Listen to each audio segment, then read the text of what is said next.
Mesdames et messieurs, bonsoir. Bienvenue dans le 19h30 de ce dimanche 24 juillet 2022. Donc voici le sommaire. Sur les différents plateaux de l'émission Dimanche c'est politique de ce 24 juillet, l'arrivée du professeur Joseph Fifamin Diogbenou à la tête de l'Union progressiste et la décision relative à la mise en œuvre des registres communaux des personnes physiques en République du Bénin sont entre autres sujets majeurs abordés. Le point dans un instant. Le parti au Baobab ensoleillé Union progressiste a tenu ce samedi à Cotonou sa première session ordinaire. La rencontre a été présidée par le bureau politique de ce parti. Les détails en début d'édition.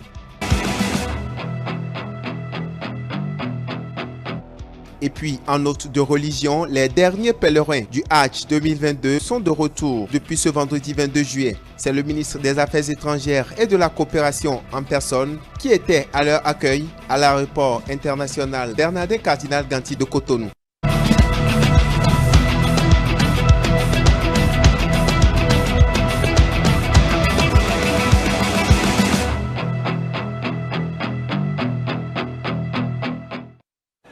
À nouveau, bonsoir. L'ascension du professeur Joseph Diogbenou à la présidence de l'Union progressiste et la décision relative à la mise en œuvre des registres communaux des personnes physiques en République du Bénin.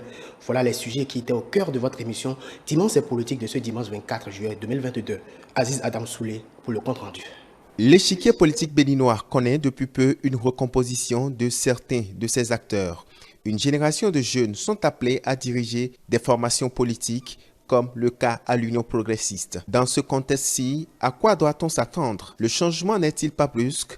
Et quels sont les défis de cette génération actuelle? Autant d'interrogations auxquelles le politologue Dr Gilles Goï, reçu sur l'entretien de ce dimanche, apporte quelques clarifications. Je connais ces barons, je connais ces dinosaures suffisamment fins et suffisamment délicats pour penser qu'on les a chassés. Non, je ne suis pas sûr qu'il y ait des mécontentements dans la mesure où l'Union progressiste est un grand parti et qui s'est toujours caractérisé par les concertations périodiques, par les échanges, par une communication agissante, mais connaissant, n'est-ce pas, la façon de travailler des gens qui l'animent.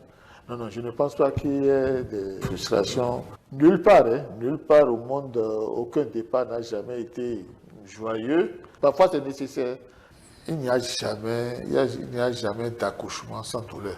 Et à l'Union progressiste, les gens n'ont pas vocation à être éternellement populaires. À cet instant, s'il y a des mécontentements dus à ce qui s'est passé à la tête de l'Union progressiste, ces mécontentements ne seront qu'éphémères, sans aucun impact négatif sur la résolution du parti à se maintenir. Il n'y a donc pas matière à penser que l'ancienne classe politique n'a plus son rôle à jouer dans l'animation de la vie politique au Bénin. Mais il importe également de laisser la jeune génération faire ses preuves, pense l'invité. Contrairement à ce que beaucoup pensent, moi je suis sûr que les jeunes vont faire bien et ils ont intérêt à même faire mieux que les anciens pour mériter la confiance placée en eux par la réforme du système partisan qui prône et qui œuvre au rajeunissement de la classe politique. Et ils ont l'obligation de réussir. Cette ascension du professeur Joseph Diogbenou à l'Union progressiste a été également évoquée par les débatteurs du plateau de l'hebdo des éditorialistes. Les perspectives sont-elles bonnes? Les invités se justifient. Lorsque cette République a besoin de lui ailleurs, il faut qu'il réponde. Et moi, j'ai trouvé que, en le mettant à la tête de l'Union progressiste, c'est montrer en réalité que la jeunesse a de la valeur. Et que cette jeunesse, cette valeur qu'elle a, il faut continuer de la promouvoir. Pour moi, tout de suite là, oui, il est appelé pour une noble mission. N'oublions pas que les élections législatives sont en vue. 2023 est en vue et le cri de cœur aujourd'hui des partis de l'opposition, c'est que ces élections soient véritablement ouvertes. Et donc, il faut maintenir la dynamique. La dynamique, il faut déjà réorganiser. Quand on dit qui veut aller loin, mais là, ça monture. Et donc, au niveau de l'Union progressiste, je vois ça comme ça. C'est important, en tant que formation politique, qu'on sache véritablement faire les calculs nécessaires, parce qu'après tout, on va à une compétition et il faut forcément quelqu'un pour conduire l'équipe à la compétition. Et donc, cette personne doit pouvoir comment avoir une certaine qualité. La réforme relative à la mise en œuvre des registres communaux des personnes physiques a été également débattue. Le Conseil des ministres a donné 3 finalités, a défini 3 finalités fondamentales qui consistent à la mise à jour du registre national des personnes physiques, oui, à l'attribution d'un numéro personnel d'identification et à la reconstitution de l'état civil des personnes. Moi, je pense que c'est normal parce que lorsque l'État est dans son rôle régalien de pouvoir sécuriser et sa population. Et il faut saluer cette réforme-là parce que ça permet à notre pays, le Bénin, donc de s'aligner derrière ces nations qui travaillent pour l'harmonisation des données. Le développement d'un pays passe d'abord par la maîtrise, n'est-ce pas, de la population. Et vous voyez, vous êtes d'accord avec moi quand aujourd'hui vous avez besoin de cette pièce-là pour justifier de certaines choses, aller établir d'autres actes qu'on appelle donc le certificat de résidence ou bien l'attestation de résidence. Et il vous suffit simplement de rentrer chez un chef quartier et de dire que bon voilà, je suis à tel niveau rapidement, on vous délivre cet acte-là. Alors, vous voyez, quand c'est comme ça, on ne sait pas qui rentre et qui sort. Sur le plateau du duel, entre autres sujets abordés, l'interdiction des activités paramilitaires à l'université d'Abomey-Calavi, un sujet sur lequel les positions sont allées selon la coloration des invités. Permettez-moi d'abord de condamner ce communiqué. Vous savez, les organisations estudiantines ont ce qu'on appelle la cellule de maintien d'ordre. Je vous le dis à haute et intelligible voix, qu'il n'y a aucune organisation sur le campus qui menace notre vivre ensemble. Bien au contraire. Je suis aussi un défenseur des droits des étudiants, mais une fois encore, je voudrais être concret. Lorsqu'on fait la balance et que les dérives dépassent les prouesses, il est de bon ton qu'on se soit. Le tout nouveau bureau politique du parti Union progressiste a tenu ce 23 juillet sa première session ordinaire. La réunion a eu lieu à Cotonou en présence des différents membres. Les travaux ont été dirigés par le président du parti, Joseph Djogbenou. Le point, c'est avec Angèle Toboula. Cette première session ordinaire du nouveau bureau politique de l'Union progressiste se tient après que l'administration du parti a officiellement saisi le 18 juillet dernier le ministère de l'Intérieur pour l'informer des modifications opérées au niveau des instances centrales de la formation.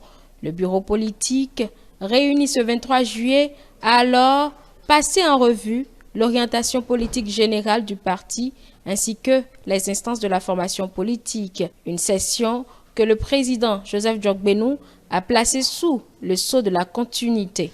Je place cette session et celles qui vont suivre avec mes collègues du Présidium sous le signe de la continuité, sous le signe de l'approfondissement, sous le signe de l'engagement renouvelé. Depuis que les pères fondateurs nous ont donné à voir en l'Union progressiste le parti le plus important, le parti majoritaire, ils nous ont indiqué la route à suivre.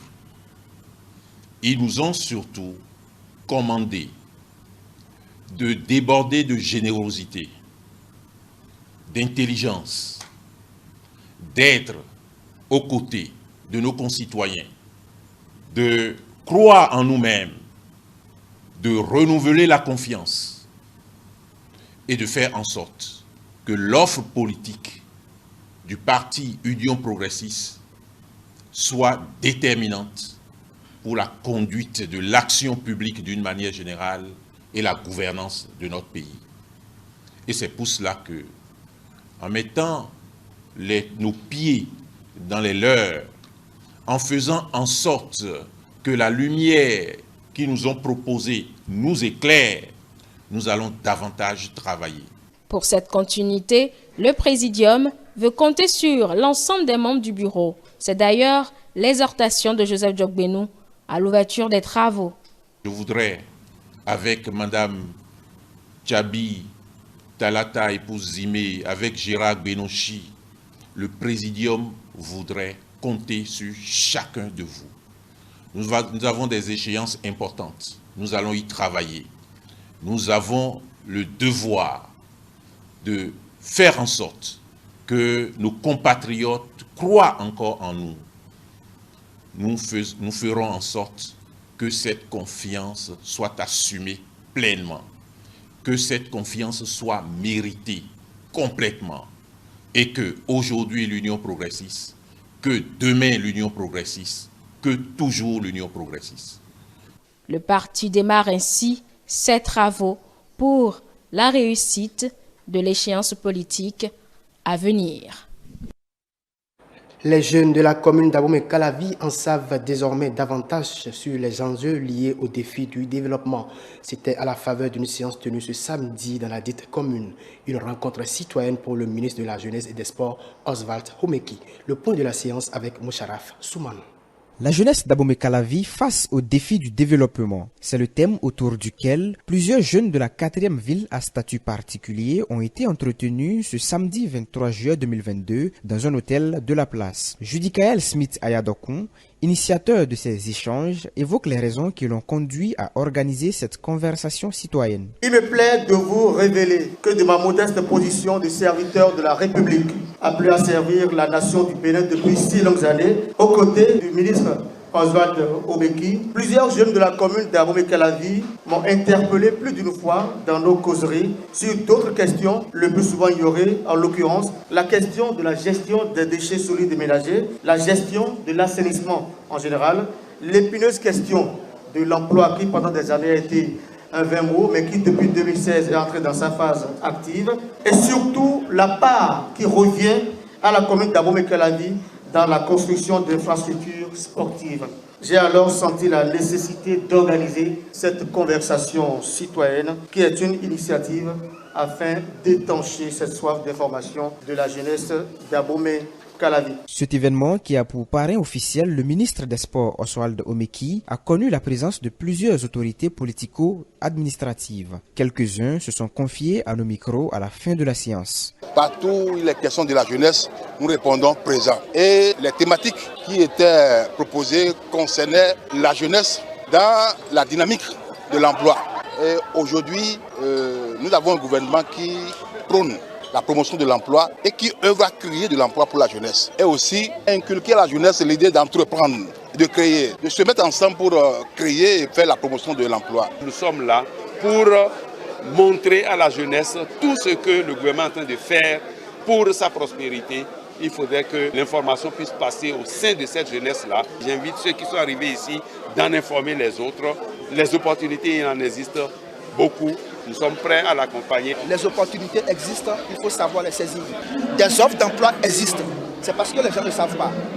Tous les jours, au moins 2 fois par semaine, allez sur le site de la NPE. Mais il y a des multitudes d'offres qui attendent des preneurs. C'est à leur actif. Faut-il le préciser, la municipalité d'Abomey-Calavi est l'une des villes stratégiques qui offre aujourd'hui des milliers d'emplois aux populations, en l'occurrence aux jeunes du fait des grands chantiers d'activités économiques qui sont en construction. À titre illustratif, la zone industrielle de Glodjibé et le nouvel aéroport en construction pour ne citer que ceux-là. C'est la fin du Hajj 2022. Les derniers pèlerins sont revenus au Bercail ce vendredi 22 juillet 2022. Avec grande satisfaction, le ministre des Affaires étrangères est allé accueillir ces derniers à l'aéroport international Bernardin Cardinal Ganti. Compte rendu, Jeannot Dopayon, Prudence Koussouran. Le Hajj 2022 s'achève ici. Les pèlerins du 7e et dernier vol sont descendus de cet aéronef. Ces voyageurs rentrent chez eux après s'être recueillis là-bas à la Mecque où ils ont été très bien accueillis selon leurs témoignages.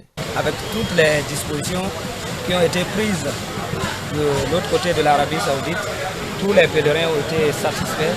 Comme vous l'avez constaté d'ailleurs, tous les Béninois ont été réceptionnés dans un même endroit, dans un même hôtel, presque tout le monde.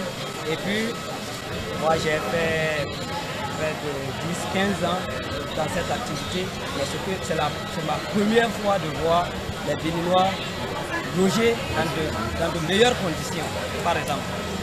Pour la réussite de ces 3 semaines passées en Arabie Saoudite, il a fallu une organisation qui n'a failli à aucun moment.